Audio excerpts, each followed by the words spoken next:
বিচার চাই, আমি সুষ্ঠু বিচার চাই। আলভি কেন আরেকটা মেয়ে নিয়ে আমার মেয়ের সামনে স্ট্যাটাস দিছে নেপাল থেকে, সে নেপাল থেকে আমার মেয়ে দেখাইছে। আমার মেয়েকে ভিক্ষা দেন, আমি আপনার ছেলের কাছে বিয়ে দিব না।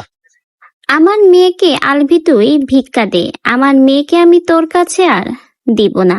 আমার মেয়েটাই আলভির জন্যই চলে গেছে। আলভি নেপালে গেছে একটা মেয়েকে নিয়ে, সেখান থেকে স্ট্যাটাস দিয়েছে, আর সেটা দেখে আমার মেয়েটা এই একটা সিদ্ধান্ত নিয়ে আজকে দুনিয়ার মায়া ত্যাগ করে চলে গেল। আমি কখনোই আলভির সাথে আমার মেয়েকে বিয়ে দিতে চাইনি, ওর মা আরো জোর করে বিয়ে করেছে। আলভি আমার মেয়েটাকে নিয়ে একাই বিয়ে করেছে, শেষমেশ বাধ্য হয়ে আমি মেনে নিই, কারণ আমার একটা মাত্রই মেয়ে। শত হলেও বাবা, কিছুদিন মান অভিমান করেছিলাম, তারপরে সবকিছু ভুলে আবারও মেয়েকে বুকে টেনে নিয়েছি, ভেবেছি ওরা সুখে শান্তিতে সংসার করুক। আমার মেয়েকে আমি কখনোই ওর সাথে বিয়ে দিতে চাইনি। আলভি আর আলভির মা এসে আমাকে অনেক রিকোয়েস্ট করেছিল, তারপরেও আমি রাজি হইনি। আমার মেয়েটার বয়স খুবই কম ছিল, মাত্র ইন্টার পড়ুয়া ছিল, সে সময়ও আলভিকে বিয়ে করে। ভেবেছিলাম হয়তো মেয়েটা সুখী হলে আমিও সুখী, কিন্তু আমার মেয়েটাকে যে এভাবেও ঠকাবে কখনোই বুঝতে পারিনি। আমার মেয়েটাকে তুই ফেরত দে, আমি আমার মেয়েটাকে নিয়ে চলে যাব।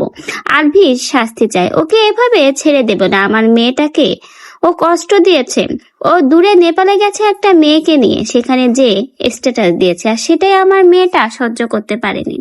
এই জন্য আমার মেয়েটাই ভুল সিদ্ধান্ত নিয়েছে। আমার মেয়েটার সকল কাজ কাম হয়ে গেছে, এখন তাকে গ্রামের বাড়ি নিয়ে যাচ্ছি চিরনিদ্রায় শায়িত করার জন্য। আজকে আমার একটাই সন্তান, তাও আমাকে ছেড়ে চলে গেল। আমি বাবা হিসেবে কিছুই করতে পারলাম না, শুধুমাত্র চেয়ে চেয়ে দেখলাম আমার মেয়ে চলে যাচ্ছে আমাকে ছেড়ে অনেক দূরে। আজকে আলভির জন্যই আমি আমার সন্তান হারা হলাম। আলভির যোগ্য বিচার সকলের কাছেই দাবি করছে। ঠিক এইভাবে একজন বাবা তার মেয়ের জন্য আকুতি করে লাশবাহী গাড়ির সামনে দাঁড়িয়ে কান্নাকাটি করছে। মেয়ের অন্তিম যাত্রায় তাকে নিয়ে এখন শেষ বিদায়ের রাস্তায় রওনা হবে ইকরার বাবা, এবং সেই সময় মেয়ের লাশবাহী গাড়ির সামনে দাঁড়িয়ে এক বাবার বুক ফাটা কান্না, তার মেয়ের জন্য আর্তনাদ, মেয়েকে ফিরে পাওয়ার আকাঙ্ক্ষা। সকল দোষী আলভি। আলভির জন্যই আজকে একটা সন্তান তার মা হারা হলো, এবং একটা বাবা তার সন্তানকে হারালো।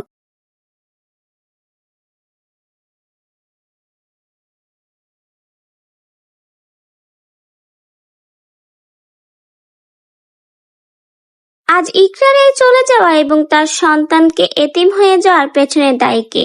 একজন বাবা তার সন্তানের মুখের দিকে তাকালে হয়তো সবকিছুই ছেড়ে দিতে পারে, কিন্তু আলভি তার সন্তান পরিবার কারো কথা না ভেবে তিথির প্রেমে জড়িয়ে পরকীয়ার সম্পর্কে লিপ্ত হয়ে আজকে এমন একটা অনাকাঙ্ক্ষিত ঘটনা ঘটে ফেললো। এই সবকিছু ইকরার উপর দিয়ে এত প্রভাব ফেলেছে যে সে সন্তানের কথা না ভেবেই না ফেরার দেশে পাড়ি দিল। এই বলতে গেলে ইকরারের মৃত্যুর জন্য একমাত্র আলভি, তিথি এবং ইকরার মাই দাঁড়ে। একজন মা তার মেয়ের মর্গের সামনে দাঁড়িয়ে বারবার আকুতিপূর্ণ কান্না করেছে। ইকরার মা জানিয়েছে আলভি এবং তার মা মিলেই তার মেয়েটাকে শেষ করে দিয়েছে, তাদের জীবনটা নষ্ট করে দিয়েছে। তো ভিউয়ার্স, আপনারাও চাই যেন ইকরার এই ঘটনার তদন্ত হোক এবং যোগ্য একটা বিচার হোক।